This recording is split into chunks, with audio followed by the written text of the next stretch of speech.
of all of you who have the opportunity to influence young lives every day. I'm pretty sure you have experiences that I can't even imagine. So thank you for accepting the challenge as an educator. I'm going to talk a little bit about my educational journey at the time when maybe your students are at right now.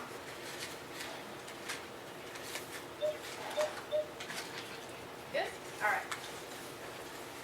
So I graduated high school in 2009, and I had never heard of engineering. I did not know what engineering was. I barely made it out of algebra in high school, so probably opposite to a lot of you, and hopefully a lot of your students as well. I did know that I wanted to go to college. Neither one of my parents had ever gone to college, and they were super enthusiastic that I go. So being from northern New England, I applied to schools in Texas, Hawaii, California, Florida, anywhere that I could be as warm as possible. I had only been to Disney World twice, and I really liked it, so I picked Florida. I went there. I spent 2 years pursuing a mixed media art degree. I realized I was pretty bad at art. I was bartending, and that was probably the most money I was ever going to make. So I left school, I reevaluated, I started researching and trying to figure out what could I do that would be enjoyable to me. I read articles, I thought about joining the Navy, I thought about being a tattoo artist, I went through a lot of different stages, and then I took a different approach because nothing really appealed to me. I thought about the most successful and the happiest people that I know, and one of them was my boyfriend at the time, his brother, who's a mechanical engineer. And this guy had it together, everybody loved him, he lived a very comfortable lifestyle. I'm like, I'm going to do that, that's what I want. So I was met with a lot of raised eyebrows. I was college dropout from an art program. I barely passed math in high school, and I worked behind a bar. So basically, I was the worst engineering candidate. But I went, and I started doing it. And I'm really glad I did, and I think the point of me telling you that is that you probably have students that are so gifted in math and science, and they're obvious considerations for engineering. You're like, you should be an engineer, these doors should open for you. But there are also students that might not be gifted, but are talented in other ways, such as critical thinking, that should also be considered for the field of engineering. I know that STEM careers aren't for everybody, but I'm so glad that I'm in a STEM path, and I would never have thought at the age of 17 that I would be an engineer. So I think that that's something you can keep in mind for your students. A little bit about this company that I love so much, that I work for. Booz in Hamilton, how many of you have heard of that? Awesome, okay, all right. I know, East Coast. So in the East Coast, Booz has a larger presence. We do have about 24,000 employees, 200 in the LA area. I'm going to read this verbatim because I think it really sums up what Booz tries to do. For more than 100 years, business, government, and military leaders have turned to Booz Hamilton to solve their most complex problems. We are the only firm agile enough to bring together unique teams of subject matter experts who partner with them in the design, development, and implementation of powerful solutions. Steeped in passion and fueled by experience, our people understand the emerging challenges of our time and guide clients to results that position them for success. So Booz Hamilton is a consulting firm. Other companies come to us with their problems and we try and solve them. We're problem solvers. So naturally, engineers are a big part of that. It doesn't take your typical engineer that just is able to sit in front of a computer, though. You're supposed to be able to communicate with people, and that's sometimes the most challenging part of my job, because that's probably doesn't come most naturally to me, or standing in front of people, but that's okay. A neutral third party like Booz allows companies to experience the benefit of having fresh eyes on a project. I'm sure you've all been in a position where you spent so long on a paper, a recipe, fixing a car, whatever it might be, you get so into what you're doing that you forget to see the larger picture, or maybe an obvious solution that's there. Booz Hamilton is able to come along and offer our expertise and our resources to solve those problems that people are not solving. Okay, so a little bit more about Booz Allen. These are our clients that we serve. Air Force, Army, Navy, Joint Staff, those are our biggest customers. Most of our work is done through contract vehicles. So we get to serve a lot of those entities and work with the amazing people that work and to protect us and benefit our country. Some quick facts: the company's over 100 years old, headquartered in McLean, Virginia, right outside the DC metropolitan area.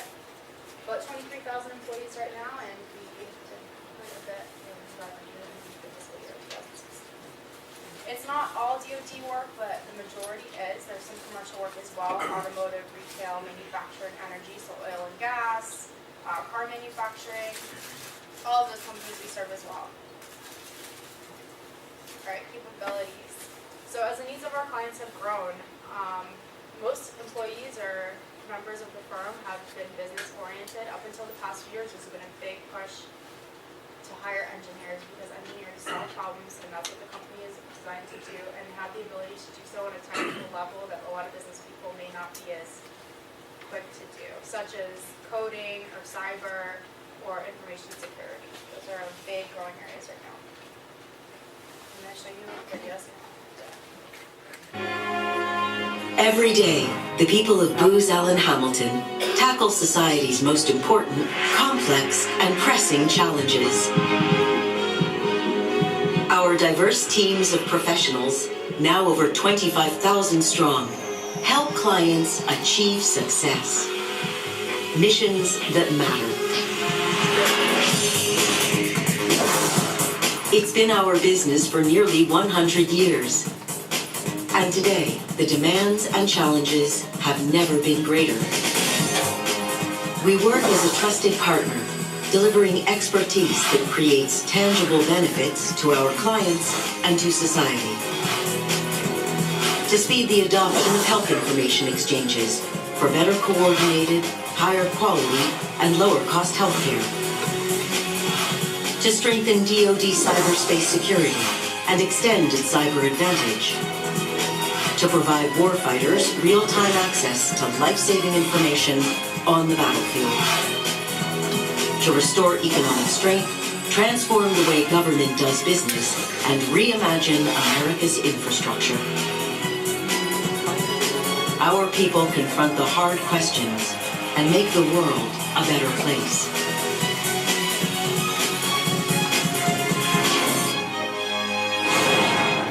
Missions that matter. Okay, so that's our little plug there. That was a little bit older video, obviously. You could probably tell. We have 25,000 views.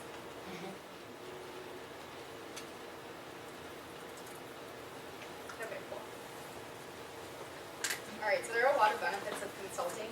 What I enjoy most about it is that you're able to learn and develop new skills depending on what your client needs. Also, you're able to serve a variety of clients.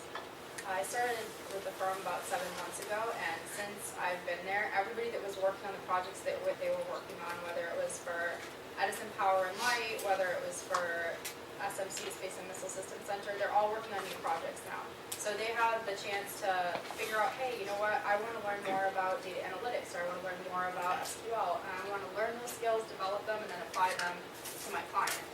And that's pretty cool. So you don't get pigeonholed or stovepiped, you're able to kind of move around and develop yourself and create your own career, which isn't for everybody also, because a lot of people like to become specialists and specialize in one thing. But I personally like it because I like to try a bunch of different things, and hopefully I'll pick one and become a specialist in that.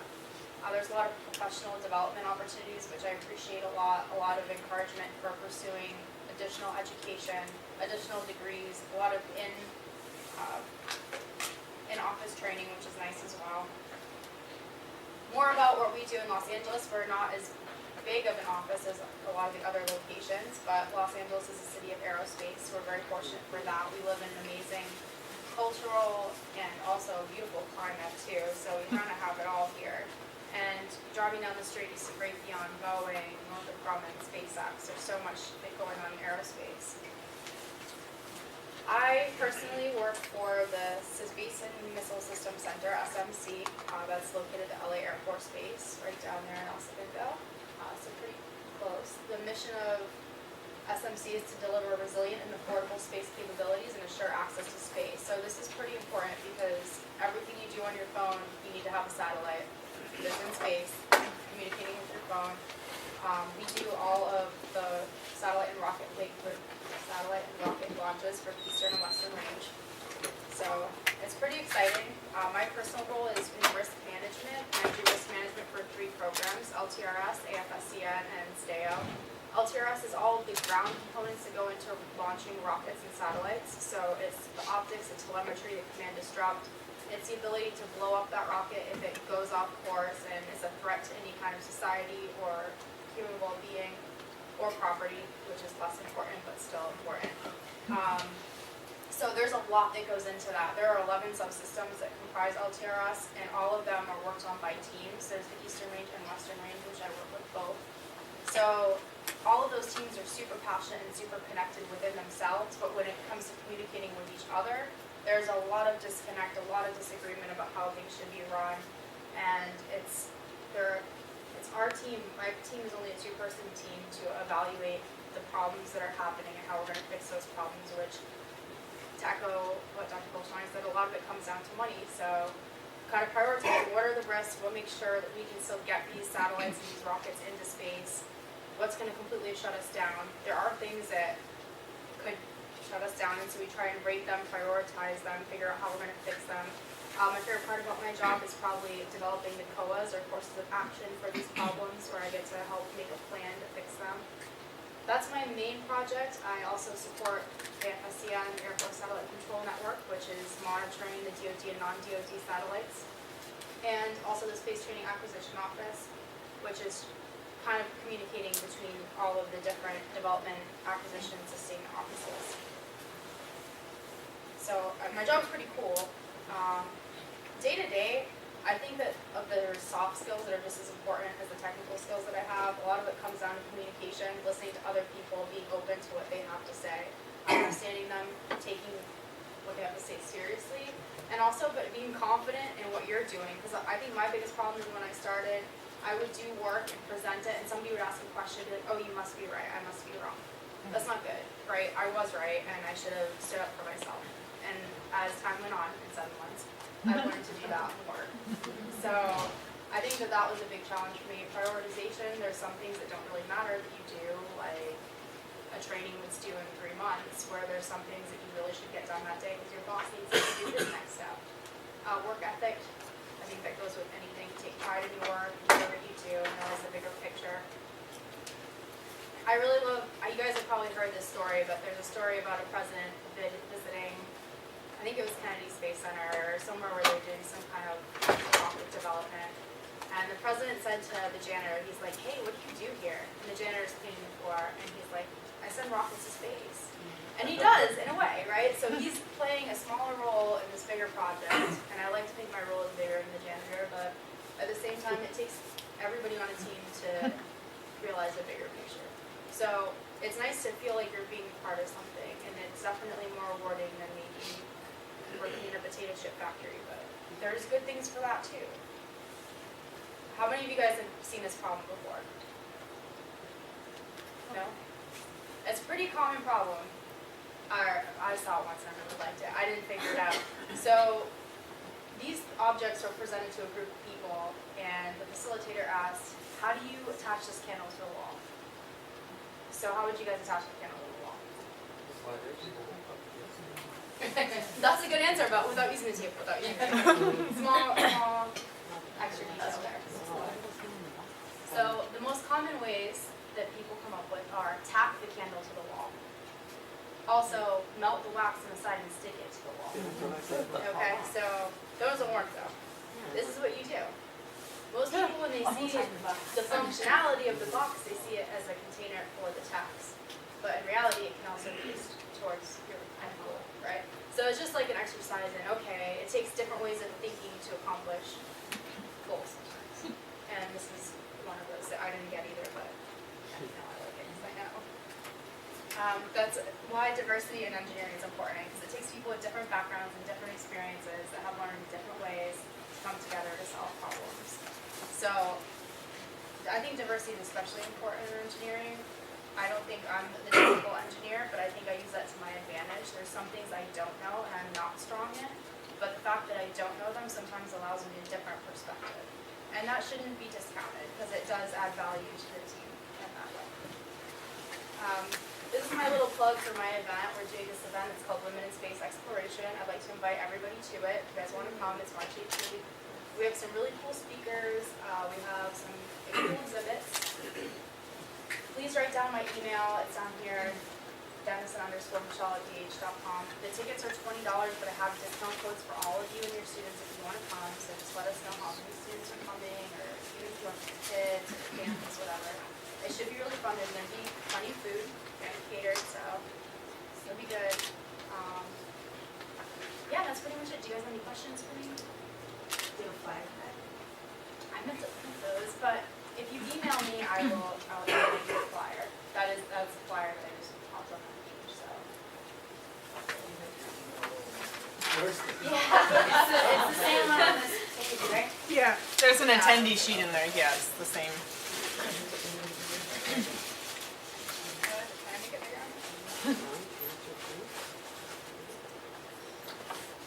Is that the bottom? Yes.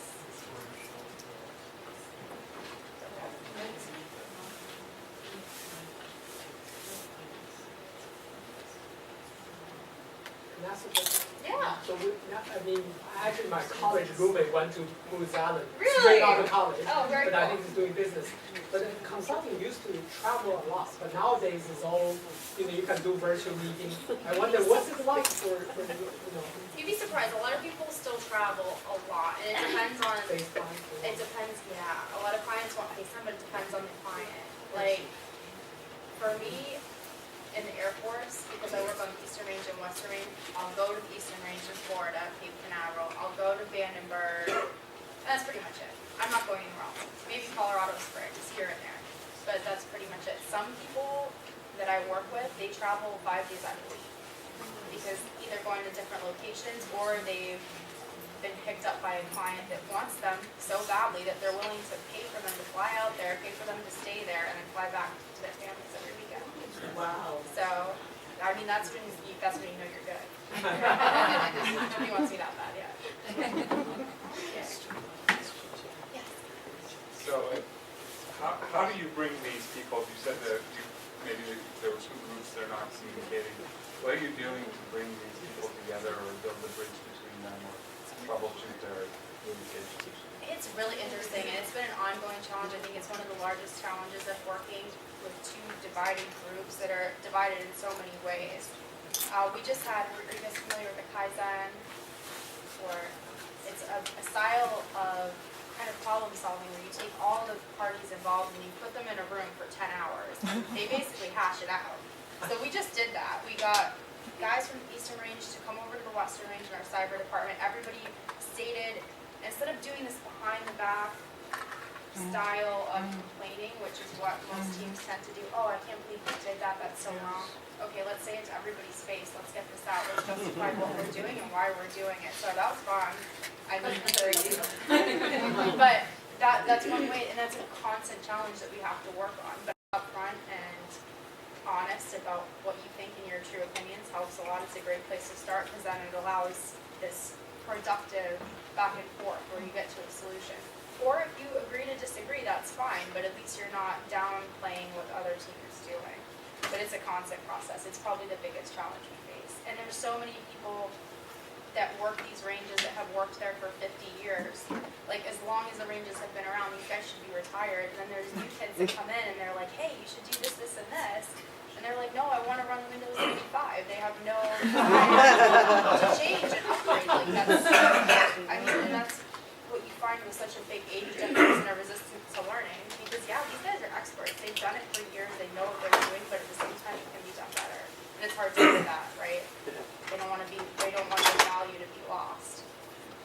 I'll tell this little story too. There is a guy that every year they hired him, this was his job, he would go in and reset the clock on New Year's Eve to 12 o'clock so that the next year would be accurately populated for all the computer systems. That was his job once a year. There were other ways to get around that, but he didn't want to lose his job, right? So he would be like, no, we need to do it this way, and he would give all the justifications as to why the computer system would crash if he didn't manually go in and press the button every year. But of course, it wasn't necessary, right? So it's getting past